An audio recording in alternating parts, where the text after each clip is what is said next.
Seriously, why? Why did I decide to start this channel on communication skills and public speaking skills? Aren't there enough channels and enough information out there about this already? Well, there's a good reason.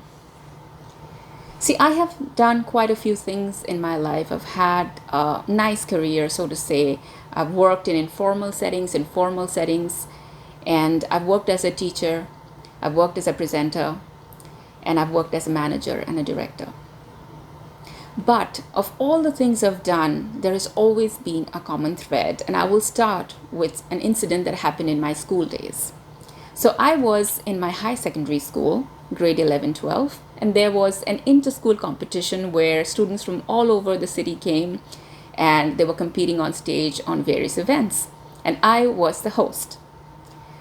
Now this is not an easy crowd. I mean, they are teenagers, loud and rowdy and non-cooperative and screaming and shouting and being disruptive.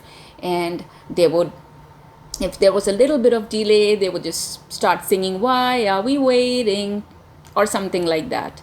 And they would boo the competition out of stage and stuff like that.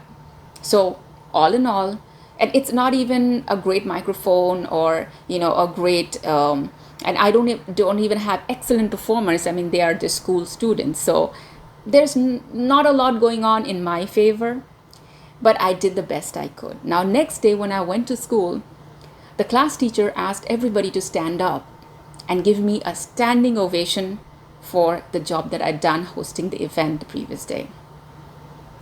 Now, I took it as something encouraging that a teacher would do, and I didn't think much about it. But I was studying science, and eventually I studied maths. I graduated in maths, but I left that field and I went on to work in television and radio, and corporate culture seeped into me as well. But one common thread remained, that every time I would host an event or do something on stage, something nice would happen. One time there was this awards function where, various brands and companies came to take the award. And then somebody from my company won an award, but he was not there to accept it. So I was going up, and he won a couple of them. So I went up a couple of times to collect the award on his behalf and ended up giving a small speech on his behalf. Very impromptu. I was not prepared for it at all. But people loved it so much, they started clapping and, whistling to what I said. Another time I was in a remote village where nobody knew me. I was not a star or a famous radio personality over there or anything like that. But after the event was over, everybody wanted to meet me, wanted my autograph.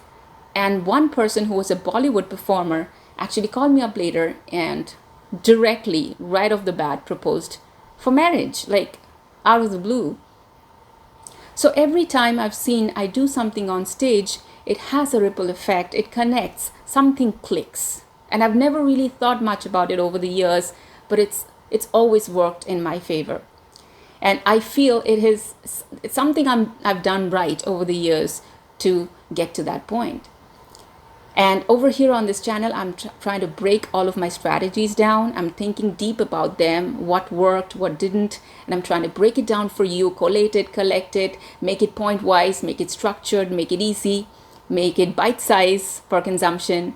And I want to now pay forward and passing on all the love that I got over the years. I want you to get that from your audience as well, whether it's your sales team or it's your friends group or it's an event you're going to host or whatever it may be, or even if it's an interview that you want to crack.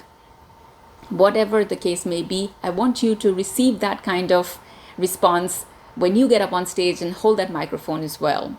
So if you stick around with me, maybe we can get there together. Like this video, subscribe to this channel, and let's make it happen.